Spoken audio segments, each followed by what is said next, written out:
Sasa saa hizi maisha imekuwa magumu, hata mgongo ndio yeye inaanza kuchoka, inauma kila saa ni Panadol, painkiller. Sijui ni nikienda kwa kanisa shida mingi, pastor ananiambia toa pesa. Sasa hata Mungu anajua. Yaani ninatembea tu hivi na napatana na post ndio yeye nini hapo mganga. Bas. Hapo Mungu anajua. Quick money, nataka quick money. Mungu ni mzuri.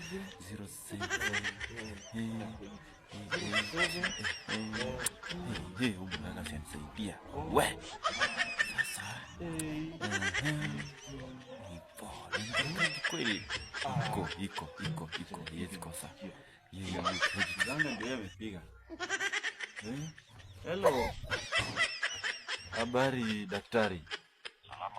Aki bwana, niko na shida bwana. Nimefanya kazi miaka mingi bwana na hata sina pesa bwana. Na nilikuwa nimeona hapo hiyo kwa post imeandikwa jina yako.